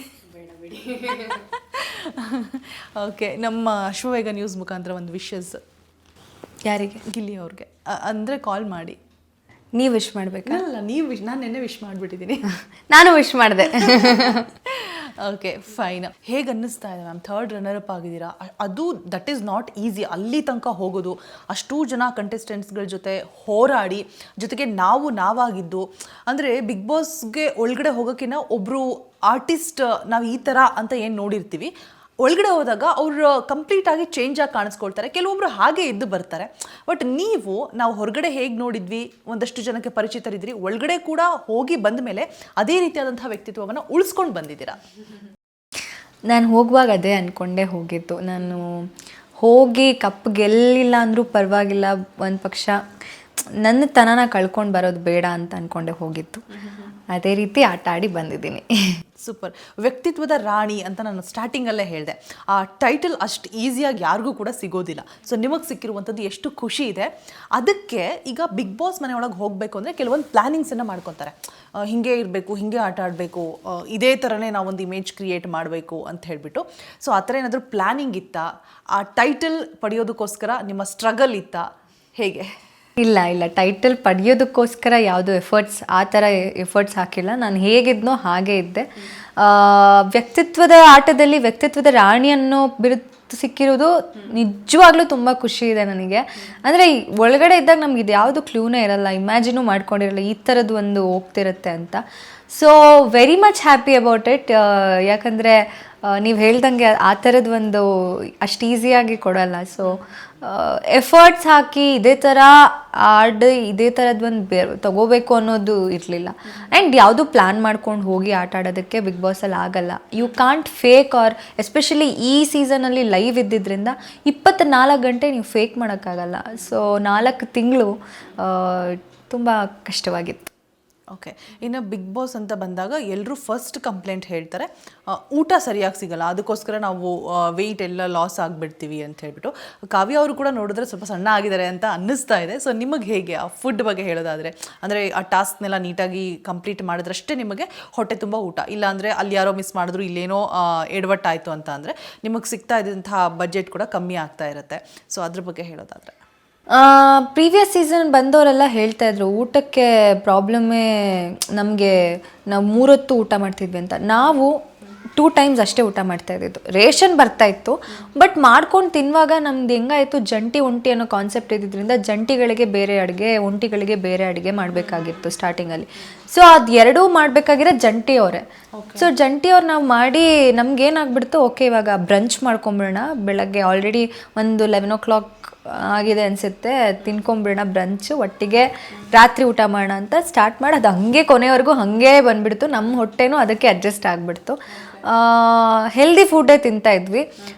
ಎಲ್ಲೋ ಕೆಲವೊಂದೊಂದು ವಾರಗಳಲ್ಲಿ ನಾವು ಅಡ್ಜಸ್ಟ್ ಮಾಡ್ಕೋಬೇಕಾಗಿ ಬರ್ತಾಯಿತ್ತು. ಇಲ್ಲ ಅಂದರೆ ಊಟಕ್ಕೇನೂ ಕಮ್ಮಿ ಇರಲಿಲ್ಲ. ಅಂದರೆ ಲಕ್ಸುರಿಯಸ್ ಆಗಿ ಕೊಡ್ತಿರ್ಲಿಲ್ಲ, ಹೊಟ್ಟೆ ತುಂಬ ಅಂತೂ ಊಟ ಸಿಗ್ತಾಯಿತ್ತು. ಸೂಪರ್. ಇನ್ನು ಇಷ್ಟೂ ಜನ ಕಂಟೆಸ್ಟೆಂಟ್ಸ್ಗಳಲ್ಲಿ ಕಾವ್ಯನ ಹೆಸರು ಜಾಸ್ತಿ ಕೇಳ್ಪಡ್ತಾ ಇದ್ದಿದ್ದು ಗಿಲ್ಲಿಯ ಜೊತೆ. ಅಂದರೆ ಗೊತ್ತಿಲ್ಲ ಅದು ಯಾಕೆ ಅಂತ ಹೇಳ್ಬಿಟ್ಟು ಪ್ರತಿ ಸೀಸನಲ್ಲೂ ಕೂಡ ಒಂದು ರೀತಿಯಾಗಿ ಲವ್ ಬರ್ಡ್ಸ್ ಅಂತ ಹೇಳ್ಬೋದು, ಅಥವಾ ಒಂದು ಫ್ರೆಂಡ್ಶಿಪ್ ಅಥವಾ ಕಂಫರ್ಟೇಬಲ್ ಝೋನ್ ಅಂತ ಹೇಳ್ಬಿಟ್ಟು ಯಾರೋ ಒಬ್ಬರ ಜೊತೆ ಚೆನ್ನಾಗಿರ್ತೀವಿ ನಾವು, ನಮ್ಮ ಕಷ್ಟ ಸುಖಗಳನ್ನು ಹೇಳ್ಕೊತಾ ಇರ್ತೀವಿ. ಸೊ ಹಾಗೆ ಕಾವ್ಯನ ಅತಿ ಹೆಚ್ಚಾಗಿ ಕೇಳಿ ಬಂದಿದ್ದು ಗಿಲ್ಲಿ ಅವರ ಜೊತೆ. ಸೊ ಅವ್ರ ಬಗ್ಗೆ ಗೆದ್ದಿದ್ದಾರೆ, ಕಪ್ಪನ ಗೆದ್ದಿದ್ದಾರೆ. ಆಲ್ಮೋಸ್ಟ್ ಅವ್ರು ಗೆಲ್ಲೋಕ್ಕಿಂತ ಮುಂಚೆನೇ ಹೊರಗಡೆ ಸೆಲೆಬ್ರೇಷನ್ಸ್ ಸ್ಟಾರ್ಟ್ ಆಗಿತ್ತು, ಗಿಲ್ಲಿನೇ ಗೆಲ್ಲೋದು ಪಕ್ಕ ಅಂತ ಹೇಳ್ಬಿಟ್ಟು. ತುಂಬ ಖುಷಿ ಇದೆ. ಆ್ಯಸ್ ಅ ಫ್ರೆಂಡ್, ನನ್ನ ಫ್ರೆಂಡ್ ಇವತ್ತು ಅಷ್ಟು ಜನರು ಪ್ರೀತಿ ಸಂಪಾದಿಸಿದ್ದಾನೆ, ಅಷ್ಟು ಜನರು ಸಪೋರ್ಟ್ ಅವ್ರ ಪ್ರೀತಿ ಸಿಕ್ಕಿದೆ, ಅಷ್ಟು ಜನ ಅಷ್ಟು ಕ್ರೇಜ್ ಇದೆ ಅವನಿಗೆ ಅಂತಂದಾಗ ಅದನ್ನೆಲ್ಲ ನೋಡಿ ನನಗೂ ತುಂಬ ಖುಷಿ ಆಯಿತು. ನಾನೇ ಗೆದ್ದಷ್ಟು ಖುಷಿ ಆಯಿತು. ಸೊ ಖುಷಿ ಇದೆ. ಸೂಪರ್. ಈಗ ಈ ವಿಚಾರ ನಿಮಗೆ ಗೊತ್ತಿದೆಯೋ ಇಲ್ವೋ ನನಗೆ ಗೊತ್ತಿಲ್ಲ, ಬಟ್ ಸೋಷಿಯಲ್ ಮೀಡಿಯಾದಲ್ಲಿ ಸಿಕ್ಕಾಪಟ್ಟೆ ವೈರಲ್ ಆಗ್ತಾ ಇದೆ ಮ್ಯಾಮ್. ಏನಂತ ಹೇಳಿದ್ರೆ ಬೇಲೂರಲ್ಲಿ ಒಂದು ನಾಗೇಶ್ವರ ಅಂತ ಒಂದು ದೇವಸ್ಥಾನ ಇದೆ, ತುಂಬ ಪ್ರಸಿದ್ಧಿ ಪಡ್ಕೊಂಡಿರುವಂಥ ಟೆಂಪಲ್ ಅದು. ಅಲ್ಲಿಗೆ ಗಿಲ್ಲಿ ಮತ್ತು ನಿಮ್ಮ ಫ್ಯಾನ್ ಒಬ್ಬರು ಹೋಗಿಬಿಟ್ಟು ಏಪ್ರಿಲ್ ನೀವು ಹುಟ್ಟಿದ ದಿನಾಂಕ, ಅದು 2 ಮಂತನ್ನ ಮತ್ತು ನಿಮ್ಮ ರಾಶಿ ಭವಿಷ್ಯ ಏನಿದೆ ಅದನ್ನೆಲ್ಲವನ್ನು ಕೂಡ ಇಟ್ಟು ಹಣ್ಣು ಕಾಯಿ ಮಾಡಿಸ್ಬಿಟ್ಟು ನಿಮ್ಮಿಬ್ಬರಿಗೂ ಕೂಡ ಬೇಗ ಕಂಕಣ ಭಾಗ್ಯ ಕೂಡು ಬರಲಿ ಅಂತೇಳ್ಬಿಟ್ಟು ಪೂಜೆ ಮಾಡಿಸಿದ್ರು. ಇದು ಯಾವುದೋ ನನಗೆ ವಿಷಯನೇ ಗೊತ್ತಿಲ್ವೇ. ಅದು ಸಿಕ್ಕಾಪಟ್ಟೆ ವೈರಲ್ ಆಗ್ತಾ ಇದೆ ಸೋಷಿಯಲ್ ಮೀಡಿಯಾದಲ್ಲಿ. ಸೊ ಅಭಿಮಾನಿಗೆ ಏನು ಹೇಳಕ್ಕೆ ಇಷ್ಟಪಡ್ತೀರಾ? ಅಂದರೆ ಅವರು ಆ ಥರ ನಿಮ್ಮನ್ನು ನೋಡ್ಲಿಕ್ಕೆ ಇಷ್ಟಪಡ್ತಾ ಇದ್ದಾರೆ.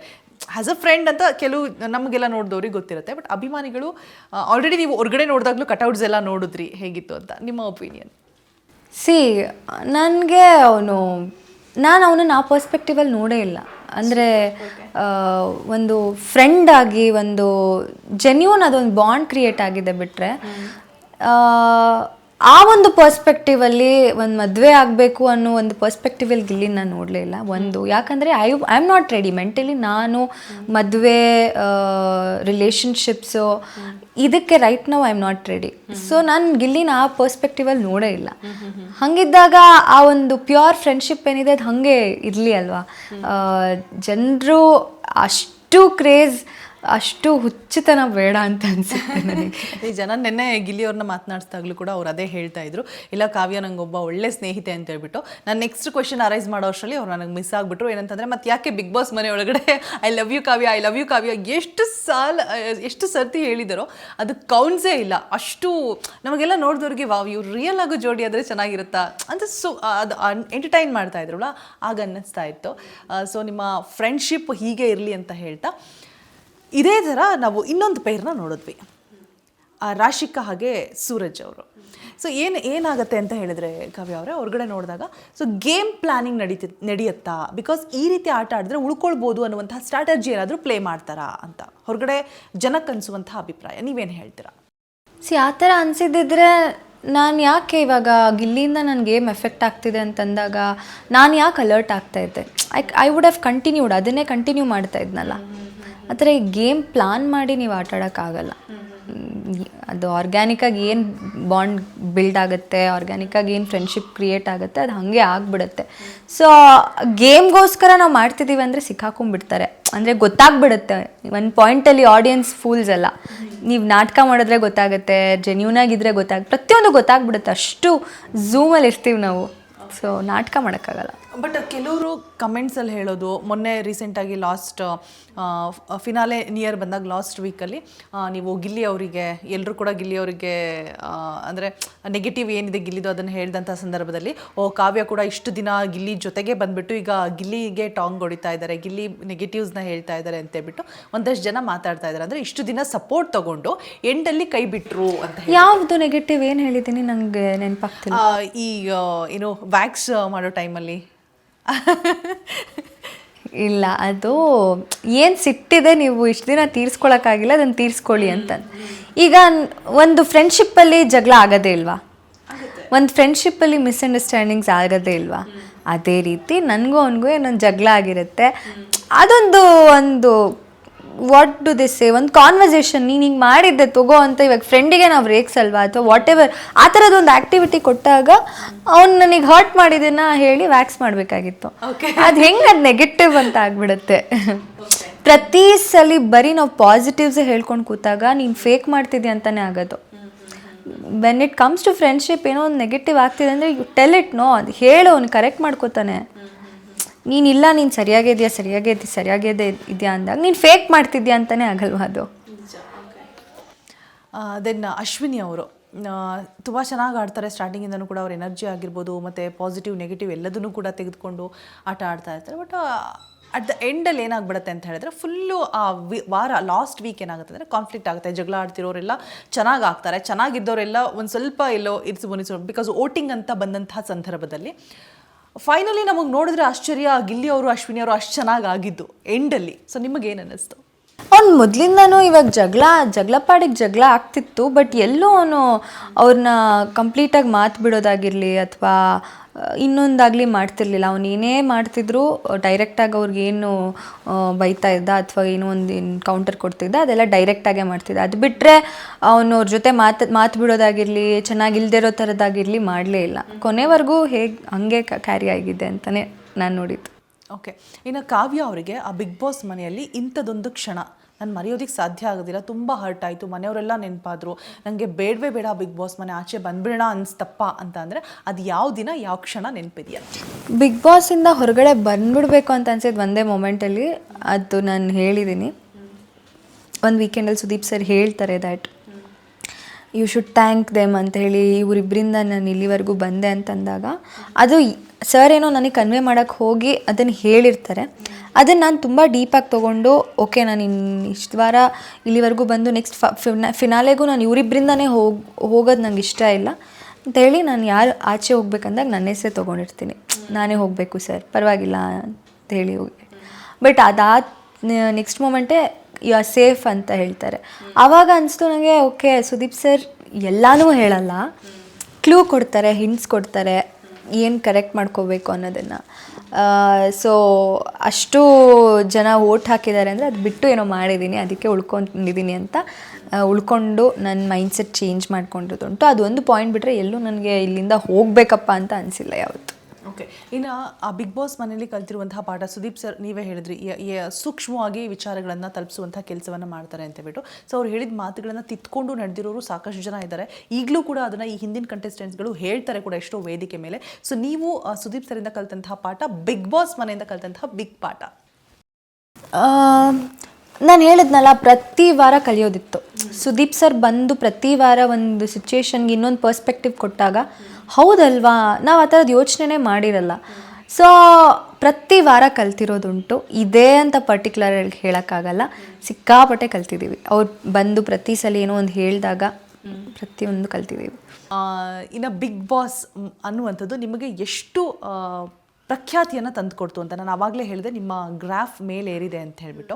ಎಷ್ಟು ಇಂಪಾರ್ಟೆಂಟ್ ಆಗಿದೆ ನಿಮಗೆ ಇದು? ತುಂಬ ಇಂಪಾರ್ಟೆಂಟ್ ಆಗುತ್ತೆ. ನಾನು ನೀವೇ ಹೇಳ್ದಂಗೆ ಗ್ರಾಫ್ ನೀವು ತುಂಬ ನೆಕ್ಸ್ಟ್ ಲೆವೆಲಲ್ಲಿ ಹೋಗಿದೆ ಅಂತಂದರೆ ನನಗೂ ಅದನ್ನು ಅಕ್ಸೆಪ್ಟ್ ಮಾಡಿ ಅದನ್ನು ಡೈಜೆಸ್ಟ್ ಮಾಡ್ಕೊಳ್ಳೋದಕ್ಕೂ ಐ ನೀಡ್ ಟೈಮ್. ಬಿಕಾಸ್ ಒಳಗಡೆ ಇದ್ದಾಗ ನಮ್ಗೆ ಇದ್ರ ಬಗ್ಗೆ ಒಂದು ಸ್ವಲ್ಪನೂ ಕ್ಲೂ ಇರಲ್ಲ.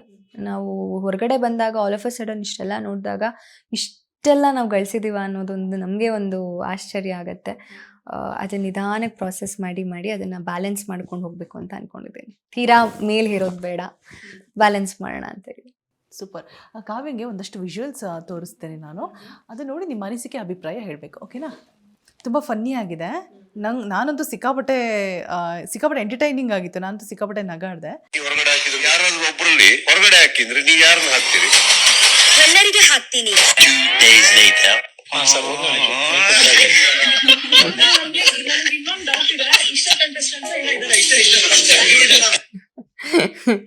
ನೈಸ್, ಚೆನ್ನಾಗಿದೆ. ಎಷ್ಟೋ ಸರಿ ಆ ಥರ ಸಿಂಕ್ ಆಗಿರೋದುಂಟು, ಏನೋ ಒಂದು ಹೇಳಿ ಅದಾಗಿರೋದುಂಟು. ಅಂದರೆ not in just matter of Rakshita, ನಾವು ಎಷ್ಟೋ ಜನ ಏನೋ ಒಂದು ಹೇಳ್ತೀವಿ, ಅದು ಹಂಗೆ ಆಗೋಗುತ್ತೆ. ಆಮೇಲೆ ಅನ್ಕೋತಾ ಅಯ್ಯೋ ನಾವು ಹೇಳಿದಂಗೆ ಆಗೋಯ್ತಲ್ಲ, ನಾಲ್ಕು ಏನಾದ್ರು ಮಚ್ಚೆ ಇದೆಯಾ ದೇವ್ರ ಅಷ್ಟು ಅಂದ್ಬಿಟ್ಟು. ಕಾವ್ಯ ಯಾವ್ದಾದ್ರು ಇನ್ಸಿಡೆಂಟ್ ಆ ಥರ ಆಗಿದೆಯಾ ಬಿಗ್ ಬಾಸ್? ನಂದಗಿನ ಗಿಲ್ಲಿದು, ಅವ್ನು ಸುಮ್ಮನೆ ಏನೋ ಫ್ಲೋಲ್ ಏನೋ ಹೇಳ್ತಾನೆ, ನೆಕ್ಸ್ಟ್ ಮೂಮೆಂಟ್ ಅದು ಹಂಗೆ ಆಗ್ಬಿಡ್ತಾ ಇತ್ತು. ಆಮೇಲೆ ನಾನು ತುಂಬಾ ಸಲ ಗಿಲಿ ಟಚ್ ಮಾಡು ಅಂತ ಹೇಳಿ ಅವ್ನು ಇವಾಗ ಏನೇ ಮಾತಾಡಿದ್ರು ಟಚ್ ಮಾಡ್ಬಿಡ್ತಾನೆ. ಅಭ್ಯಾಸ ಆಗೋಗಿದೆ ಅವ್ನಿಗೆ ಇವಾಗ ಟಚ್ ಮಾಡಿ. ಯಾವ್ದಾದ್ರು ಎಕ್ಸಾಂಪಲ್ಸ್ ನೆನ್ಪಿದ್ಯಾ ಇನ್ಸಿಡೆಂಟ್ಸ್? ಇಲ್ಲ. Okay done. ಇನ್ನೊಂದು ತೋರಿಸ್ತೀನಿ, ಅದ್ರಲ್ಲಿ ಕಾವ್ಯ ತುಂಬಾ ಸೂಪರ್ ಆಗಿ ಎಕ್ಸಲೆಂಟ್ ಆಗಿ ಕಾಣಿಸ್ತಾ ಇದ್ದಾರೆ. ನಂಗೆ ನಿಜವಾಗ್ಲೂ ನೋಡೋದಕ್ಕೆ ಇದು ಕಾವ್ಯನೇನಾ ಅಂತ ಅನ್ನಿಸ್ತು. ಹಳೆ ವಿಡಿಯೋ ಯಾವ್ದೋ ನೋಡಿ ಇದ್ ನೋಡಿ. ಯಾಕೆ ಲವ್ ಮಾಡಲ್ಲ? ಯಾಕೆ ಇಷ್ಟ ಇಲ್ಲ? ನಿನಗೆ ಅಂದ ಇಲ್ವಾ ಚಂದ ಇಲ್ವಾ? ಯಾಕೆ ಲವ್ ಮಾಡಲ್ಲ? ನಿನ್ನ ಲವ್ ಮಾಡಬೇಡ ಅಂತ ಹೇಳಕ್ ನಿನ್ಗೆ ಯಾವ ರೈಟ್ಸ್ ಇಲ್ಲ. ಅಷ್ಟೇ ಇಲ್ಲ, ಈ ಪ್ರಪಂಚದಲ್ಲಿ ಯಾವ ಹುಡುಗಿ ಯಾವ ಹುಡುಗರು ಲವ್ ಮಾಡಬೇಡ ಅಂತ ಹೇಳಕ್ ಯಾರಿಗೂ ರೈಟ್ಸ್ ಇಲ್ಲ. ನಿನ್ನ ಲವ್ ಮಾಡುವಂತ ನಾನು ಲವ್ ಮಾಡಿದ್ರೆ ಸ್ವಾರ್ಥದ ಲವ್. ನಿನ್ನ ಲವ್ ಮಾಡಬಿಡು. ನಾನು ನಿನ್ನ ಲವ್ ಮಾಡ್ತಾ ಇದ್ದೀನಿ, ನನ್ನ ನಿಸ್ವಾರ್ಥದ ಪ್ರೀತಿ. ಹೇ, ಅರ್ಥ ಮಾಡ್ಕೊ, ನಾನು ನಿನ್ನ ಲವ್ ಮಾಡ್ತಾ ಇದ್ದೀನಿ. I love you, you must love me. ಇದು ಹೇಗೆ ಅಂದ್ರೆ ಸಿಕ್ಕಾಪಟ್ಟೆ ಟ್ರೋಲ್ ಆಗ್ತಾ ಇದೆ. ಅದೊಂದು ಟಾಸ್ಕ್ ಅಲ್ಲ, ಹಿಂಗೆ ಸುಮ್ನೆ ಎಲ್ಲ ಕೂತ್ಕೊಂಡು ಮಾತಾಡ್ತಾ ಇರ್ತೀವಿ. ರೀಕ್ರಿಯೇಟ್ ಮಾಡೋಣ ಕೆಲವೊಂದು ಸೀನ್ ಅಂತ ಆಗುತ್ತೆ. ಆಮೇಲೆ ಆ ಜಂಟಿಯಾಗೆ ಇರ್ತೀವಿ. ನಾನು ಗಿಲ್ಲಿ ಹೋಗ್ಬಿಟ್ಟು ಅವ್ನು ಹೇಳ್ತಾನೆ ಡೈಲಾಗ್ ನಂಗೆ ಪೂರ್ತಿ, ಅಂದ್ರೆ ಯಾರೋ ಅದನ್ನ ರೀಕ್ರಿಯೇಟ್ ಮಾಡ್ತಾ ಇರ್ತಾರೆ, ಅವ್ರು ಡೈಲಾಗ್ ಮಿಸ್ ಮಾಡ್ಬಿಡ್ತಾರೆ. ಸೊ ಇವನಿಗೆ ಡೈಲಾಗ್ ಗೊತ್ತಿರುತ್ತೆ, ಅದನ್ನ ಹೇಳ್ತಾ ಇರ್ತಾರೆ ಕೂತ್ಕೊಂಡು. ಸರಿ ಬಾ ನಾವೇ ಹೋಗ್ ಅದನ್ನ ರೀಕ್ರಿಯೇಟ್ ಮಾಡೋಣ ಅಂತ ಹೇಳಿ ಹೋಗಿ ಮಾಡಿರೋಂಥ ಸೀನ್ ಅದು. ಸೂಪರ್. ಅದು ಹೇಗೆ ಅನ್ಸುತ್ತೆ ಅಂದ್ರೆ ಗಿಲ್ಲಿ ಅವರು ನಿಮ್ಗೋಸ್ಕರನೇ ಬರ್ದು ಡೈಲಾಗ್ ಬರ್ದ್ಬಿಟ್ಟು ಹೇಳಿರೋದರ ರೀಕ್ರಿಯೇಟ್ ಆದ್ರೂನು ಅಷ್ಟು ಅತ್ಯದ್ಭುತವಾಗಿ ಮೂಡ್ ಬಂದಿದೆ. ಇದು ಫೈನಲ್ ಆಗಿ ಇದರಲ್ಲಿ ಕಾವ್ಯ ಅವ್ರು ತುಂಬಾ ಅದ್ಭುತವಾಗಿ ಕಾಣಿಸ್ತಾ ಇದ್ದಾರೆ. ಅಷ್ಟೇ. ಈಗ ರಾಶಿಕನು ಕೊಟ್ಬಿಡ್ಬೇಕು ಮಗ.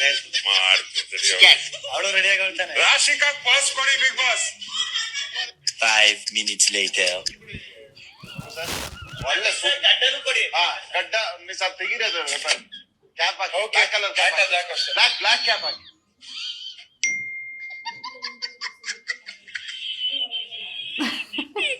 ಒಳ್ಳೆ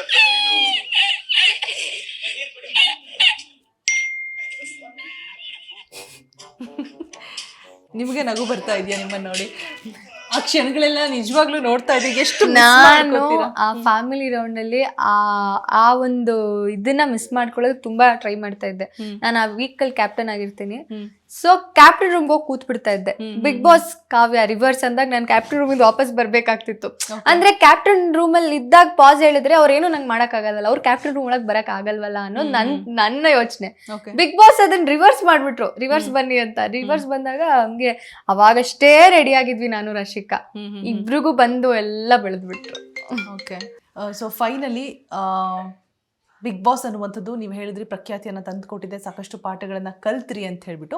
ಸೊ ಬಿಗ್ ಬಾಸ್ ಮನೆ ಅಂತ ಅಂದಾಗ ಒಂದು ಫ್ಯಾಮಿಲಿ ಥರ ನೀವೆಲ್ಲರೂ ಕೂಡ ಇದ್ರಿ, ಅಲ್ಲಿ ನಿಮಗೆ ಗೊತ್ತಿರುತ್ತೆ ಯಾರ್ಯಾರ ಗುಣ ಹೇಗೆ ಇತ್ತು ಅಂತ ಹೇಳ್ಬಿಟ್ಟು. ಸೊ ನಾನು ರ್ಯಾಪಿಡ್ ಫೈರ್ ಅಂತ ಫೈನಲ್ ಹಂತ ತಲುಪಿದ್ವಿ. ಸೊ ಒಂದು ವರ್ಡ್ ಹೇಳ್ತೀನಿ, ಅದಕ್ಕೆ ಸೂಟಬಲ್ ಯಾರು ಅಂತ ಹೇಳ್ಬಿಟ್ಟು ನೀವು ಹೇಳಬೇಕು. ಓಕೆನಾ? ಓಕೆ. ತುಂಬ ಸ್ಟ್ರಾಂಗ್ ಇದ್ದಿದ್ದು ಬಿಗ್ ಬಾಸ್ ಮನೆಯಲ್ಲಿ ಯಾರು? ನಾನೇ. ಓಕೆ, ಯಾಕೆ? I was strong. ನನ್ಗೆ ಅನ್ಸುತ್ತೆ ನಾನು ಸ್ಟ್ರಾಂಗ್ ಆಗಿದ್ದೆ ಅಂತ, ಅಷ್ಟು ಬ್ಲೇಮ್ಸ್ನ ತಗೊಂಡು. Okay. Superhero? Gilli.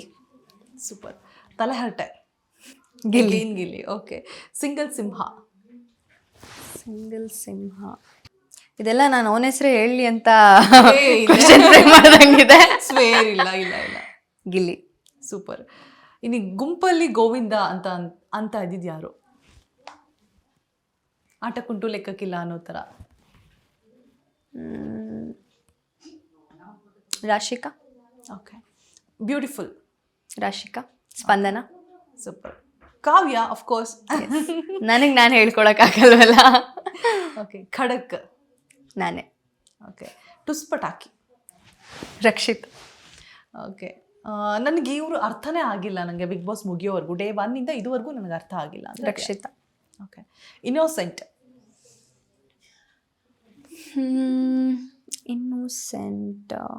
Probably Raghu sir. Okay. Brother? Raghu sir ಇದ್ರು, ಸುಧೀರ್ಣ ಇದ್ರು, ಚಂದ್ರಣ್ಣ ಇದ್ರು. ಓಕೆ. ಸೂಪರ್. ಒಳ್ಳೆ ಅಣ್ಣಂದ್ರು ಸಿಕ್ಕಿದ್ದಾರೆ ನಿಮಗೆ ಬಿಗ್ ಮನೇಲಿ. ಫೇಕ್ ಅಂತ ಅನಿಸ್ತಾ ಇದ್ದಿದ್ದು ರಕ್ಷಿತಾ. ಜೆನ್ಯೂನ್? ಗಿಲ್ಲಿ. ಓಕೆ. ಗಿಲ್ಲಿಗೆ ಜಾಸ್ತಿ ಓಟ್ ಬಿದ್ದಿದೆ. ಅದೇ ನನಗೆ ಹಂಗೆ ಕ್ವೆಶ್ಚನ್ ಫ್ರೇಮ್ ಮಾಡಿದ್ದೀರಾ ಅಂತ ಅನಿಸ್ತಾ ಇದೆ. ನೋವೇ. Fighter? Kavya. Super. Task master? Dhanush. Lucky? ಲಕ್ಕಿಂದ ಬಿಗ್ ಬಾಸ್ ಮನೇಲಿ ಬಂದು ಲಕ್ಕಿಂದ ಉಳ್ಕೊಂಡಿರೋರು. ಹಾನೆಸ್ಟ್ಲಿ ಯಾರು ಅಂತ ಹಂಗೆ ಅನಿಸ್ಲಿಲ್ಲ, ಯಾಕಂದರೆ ಎಲ್ಲರೂ ಎಫರ್ಟ್ಸ್ ನೋಡ್ತಾ ಇದ್ದೆ ನಾನು. ಓಕೆ, ಅನ್ಲಕ್ಕಿ ನಾನೇ. ಯಾಕೆ?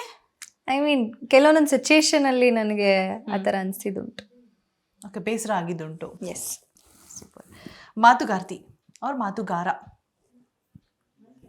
ಮಾತುಗಾರ್ತಿ ಅಶ್ವಿನಿ ಮ್ಯಾಮ್. ಮಾತುಗಾರ ಎಗೇನ್ ಗಿಲ್ಲಿ. ಓಕೆ, ತುಂಬ ಹೋರಾಟ ಮಾಡಿದ್ಯಾರು? ಅಂದರೆ ಎಲ್ಲರೂ ಫೈಟ್ ಮಾಡಿದ್ರು. ಎಲ್ರಿಗೂ ಏನಾಯಿತು ಗೊತ್ತಾ, ಪ್ರತಿಯೊಬ್ಬರಿಗೂ ಒಂದೊಂದು ಥರ ಸಿಚುಯೇಷನ್ಸ್ ಅಥವಾ ಒಂದೊಂದು ಚಾಲೆಂಜಸ್ ಬರ್ತಾಯಿತ್ತು. ಈಗ ನನಗೊಂಥರ ಚಾಲೆಂಜ್ ಅಂತ ಇದ್ದರೆ, ಸ್ಪಂದನಗೊಂಥರ ಚಾಲೆಂಜ್, ಗಿಲ್ಲಿಗೊಂಥರ ಚಾಲೆಂಜ್, ಅಶ್ವಿನಿ ಮ್ಯಾಮ್ಗೆ ಒಂಥರ ಚಾಲೆಂಜ್. ಎಲ್ಲರೂ ಆ ಚಾಲೆಂಜಲ್ಲಿ ಆ ಫೈಟ್ ಮಾಡಿಕೊಂಡೇ ಬಂದರು. ಸೊ ಎಲ್ಲರೂ ಹೋರಾಟ ಮಾಡಿದ್ರು ಅಂತಲೇ ಅನಿಸಿತ್ತು. ಓಕೆ, ನಿಮ್ಮ ಫೇವ್ರೆಟ್ ಅಮ್ಮನ ಪ್ಲೇಸ್ ಯಾರು ಕೊಡ್ತೀರಾ? ಮಂಜು ಭಾಷಿಣಿ ಮ್ಯಾಮ್. ಸೂಪರ್. ಅತ್ಯದ್ಭುತವಾದಂತಹ ಸಂದರ್ಶನ ಅಂತ ನಾನು ಭಾವಿಸ್ತೀನಿ. ಸಾಕಷ್ಟು ವಿಚಾರಗಳನ್ನು ತಿಳ್ಕೊಂಡ್ವಿ.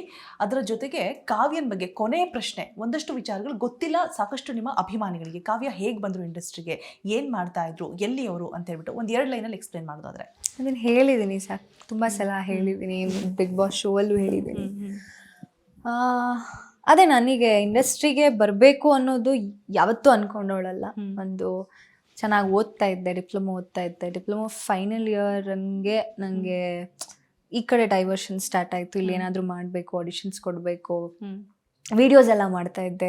ಇನ್ನೂ ಇಂಟ್ರೆಸ್ಟ್ ಜಾಸ್ತಿ ಆಗ್ತಾ ಇತ್ತು. ರೀಲ್ಸ್ ಎಲ್ಲ ಸೊ ಒಂಥರ ಏನೋ ಹುಚ್ಚತನ, ನಾನು ಹೋಗ್ಬೇಕು ಅನ್ನೋ ಹಠ ನನಗೆ. ಮನೇಲಿ ಒಪ್ತಾ ಇರ್ಲಿಲ್ಲ. ಬೇಡ ನಮ್ಗಲ್ಲ, ಚೆನ್ನಾಗಿ ಓದ್ತಾ ಇದೆಯಾ, ಚೆನ್ನಾಗಿ ಓದು, ಇಂಜಿನಿಯರಿಂಗ್ ಮಾಡು, ಕೆಲ್ಸಕ್ಕೆ ಸೇರ್ಕೋ. ಆ ಟಿಪಿಕಲ್ ಫ್ಯಾಮಿಲಿಲಿ ಹೆಂಗೆ ಯೋಚನೆ ಮಾಡ್ತಾರೆ ಹಂಗೆ ಇತ್ತು. ಬಟ್ ನಂಗೆ ಸಿಕ್ಕಾಪಟ್ಟೆ ಹಠ ಇಲ್ಲ, ನಾನು ಹೋಗ್ಬೇಕು, ಆ ಥರದ್ದೇ ಮೈಂಡ್ ಸೆಟ್ ಇದೆ. ಇವಾಗ ಹಿಂಗೆ ಯೋಚನೆ ಮಾಡ್ತೀನಿ, ಅವಾಗ ಹಂಗೆ ಮಾಡ್ತಿರ್ಲಿಲ್ಲ. ತುಂಬ ಬೇಕಂದ್ರೆ ಬೇಕು, ನಾನು ಹೋಗ್ಬೇಕಷ್ಟೇ. ಅಲ್ಲಿ ಹೋಗ್ಲಿಲ್ಲ ಅಂದರೆ ವೇಸ್ಟು, ನಾನು ಹುಟ್ಟಿದ್ದೇ ವೇಸ್ಟು, ನಾನು ಏನು ಮಾಡಿದ್ರು ವೇಸ್ಟ್, ನಾನು ಇಂಜಿನಿಯರಿಂಗ್ ಮಾಡಿದ್ರು ವೇಸ್ಟು, ಏನು ಮಾಡಿದ್ರು ವೇಸ್ಟು, ನನಗೇನು ಸ್ಯಾಟಿಸ್ಫೈ ಆಗಲ್ಲ ಲೈಫಲ್ಲಿ, ನಾನು ಹುಟ್ಟಿದ್ದೇ ವೇಸ್ಟ್ ಅನ್ನೋ ಥರ ಮೈಂಡ್ ಸೆಟ್ಟು. ಏನಾಗ್ತಿತ್ತು, ಈ ಅಸೈನ್ಮೆಂಟ್ಸ್ ಎಲ್ಲ ಎವ್ರಿ ವೀಕೆಂಡು ಯಾವುದಾದ್ರೂ ಶೋಸ್ ಬರ್ತಾ ಇತ್ತಲ್ಲ, ರಿಯಾಲಿಟಿ ಶೋಸು, ಎಲ್ಲ ರೆಡಿಯಾಗಿ ಅಸೈನ್ಮೆಂಟ್ಸ್ ಎಲ್ಲ ಬರೆದು ಕೂತ್ಬಿಡ್ತಿದ್ದೆ ನೋಡಬೇಕು ಅಂತ. ಒಂದು ಪರ್ಫಾರ್ಮೆನ್ಸ್ ಏನೋ ನೋಡ್ತಾ ಇದ್ದೆ, ಗಳೋ ಅಂತ ಕಣ್ಣೀರು ಬಂದ್ಬಿಡ್ತಾ ಇತ್ತು. ವಾಶ್ರೂಮ್ಗೆ ಹೋಗಿ ಕೂತ್ಕೊಂಡು ಅಳ್ತಾ, ನಮ್ಮಮ್ಮಂಗೆ ಗೊತ್ತಾಗೋದು, ಓ ಇವಳು ಅಳ್ತಾ ಇದ್ದಾಳೆ ಹೋಗಿ. ನಮ್ಮಮ್ಮಂಗೆ ಗೊತ್ತಿತ್ತು that I am very much interested, ನಾನೇನೋ ಹೋಗ್ಬೇಕು, ಟಿವಿಯಲ್ಲಿ ಕಾಣಿಸ್ಕೋಬೇಕು ಅಂತ. ಆದರೆ ಅವ್ರಿಗೆ ನಾನೇನು ಮಾಡೋಕ್ಕಾಗಲ್ಲ, ನಿಮ್ಮಪ್ಪ ಕಳ್ಸಲ್ಲ ಅನ್ನೋ ಥರದ್ದು ಇತ್ತು ಅವರಿಗೆ. ಸರಿ ಆಯಿತು, ಆಮೇಲೆ ಹೆಂಗೋ ಹಂಗೆ ಹಿಂಗೆ ಕನ್ವಿನ್ಸ್ ಮಾಡಿ ಫ್ಯಾಮಿಲಿ ಪಪ್ಪ ಮಮ್ಮಿನ ಇಬ್ರು ಒಪ್ಸಿ ಅವರೇ ಇಬ್ರು ಆಡಿಷನ್ಸಿಗೆ ಬರ್ತಾಯಿದ್ರು. ಆಡಿಷನ್ಸ್ ಎಲ್ಲ ಕೊಟ್ಟು ನಾನು ಕರಿಯರ್ ಫಸ್ಟ್ ಆಡಿಷನ್ ಮಾಡಿದ್ದೆ ಯುವರತ್ನ ಸಿನಿಮಾಗೆ. ಅದು ಸ್ಟೂಡೆಂಟ್ಸ್ ಸ್ಟೋರಿ ಆಗಿರೋದ್ರಿಂದ, ಆ students I mean college story ಆಗಿರೋದ್ರಿಂದ ಸ್ಟೂಡೆಂಟ್ಸ್ನೆಲ್ಲ ಆಡಿಷನ್ ಮಾಡಿ ಸೆಲೆಕ್ಟ್ ಮಾಡಿದ್ರು. ಸೊ ಅಲ್ಲಿಂದ ನಾನು ಫಸ್ಟ್ ಟೈಮ್ ಅಪ್ಪು ಸರ್ನ ನೋಡೋ ಅಂಥ ಅವಕಾಶ ಸಿಕ್ತು. ಅಲ್ಲಿ ಹೋಗಿ ಶೂಟಿಂಗಲ್ಲಿ ಏನೋ ಮಾಡ್ತೀನಿ ಅನ್ನೋದಕ್ಕಿಂತ ಅವ್ರನ್ನ ನಾನು ನೋಡ್ತೀನಿ, ಅವ್ರನ್ನ ಮೀಟ್ ಮಾಡ್ತೀನಿ, ಅವ್ರನ್ನ ಹತ್ರದಿಂದ ನೋಡ್ತೀನಿ, ಮಾತಾಡಿಸ್ತೀನಿ ಅನ್ನೋದೇ ಜಾಸ್ತಿ ಇತ್ತು. ಅದಂತೂ ಆ ಆಸೆನೂ ನೆರವೇರ್ತು. ಏನಂದರೆ ಸ್ಟೂಡೆಂಟ್ಸ್ ಎಲ್ಲ ಕೂತಿರ್ತೀವಿ, ಅಪ್ಪು ಸರ್ ಬಂದು ಕೂತು ನಮ್ಮ ಜೊತೆ ಇಂಟ್ರ್ಯಾಕ್ಟ್ ಮಾಡ್ತಿರ್ತಾರೆ. ಸೆಟ್ಟಲ್ಲಿ ಏನೋ ರೆಡಿ ಆಗ್ತಿರ್ಬೇಕಾದ್ರೆ ನಮ್ಮ ಹತ್ರ ಕೂತು ಇಂಟ್ರ್ಯಾಕ್ಟ್ ಮಾಡ್ತಿದ್ದಿದ್ದು, ಆ ಮೊಮೆಂಟ್ಸ್ ಎಲ್ಲ it is lifetime memory, ತುಂಬ ಖುಷಿ ಆಗುತ್ತೆ. ಅದಾದಮೇಲೆ I got to know, okay ಇದು ನಾನು ಇಲ್ಲಿ ಹಿಂಗೆ ಇದ್ದರೆ ಇಲ್ಲೇ ಸ್ಟಾಗ್ನೆಂಟ್ ಆಗಿಬಿಡ್ತೀನಿ ಅಂತ ಹೇಳಿ ಬೇರೆ ಆಡಿಷನ್ಸ್ ಎಲ್ಲ ಕೊಡೋಕ್ಕೆ ಸ್ಟಾರ್ಟ್ ಮಾಡಿ, ಸೀರಿಯಲ್ ಆಡಿಷನ್ಸ್ ಕೊಟ್ಟು ಸಪೋರ್ಟಿಂಗ್ ಕ್ಯಾರೆಕ್ಟರ್ಸ್, ಸೆಕೆಂಡ್ ಲೀಡ್ ಮಾಡಿ, ಆಮೇಲೆ first lead. So this is how I entered. Okay, super. ನಿಮ್ಮ ಜರ್ನಿ ಇನ್ನೂ ದೊಡ್ಡದಾಗಿ ಮುಂದುವರಿಲಿ, ಇನ್ನು ಸಾಕಷ್ಟು ಪ್ರಾಜೆಕ್ಟ್ಸ್ಗಳು, 100 ಒಳ್ಳೊಳ್ಳೆ ಪ್ರಾಜೆಕ್ಟ್ಸ್ಗಳು ನಿಮಗೆ ಒಲ್ದು ಬರಲಿ ಅಂತ ಹೇಳ್ತಾ ನಿಮ್ಮ ಅಮೂಲ್ಯವಾದ ಸಮಯವನ್ನು ನಮ್ಮೊಟ್ಟಿಗೆ ಕಳೆದಿದ್ದಕ್ಕೆ thank you so much. Thank you so much. Thank you. ಇದಾಗಿತ್ತು ಇವತ್ತಿನ ವಿಶೇಷ ಕಾರ್ಯಕ್ರಮ ಅಂತ ಹೇಳ್ತಾ ನೋಡ್ತಾ ಇರಿ ಅಶ್ವವೇಗ ನ್ಯೂಸ್. ಇದು ಸತ್ಯಾನ್ವೇಷಣೆಯ ಓಟದಲ್ಲಿ.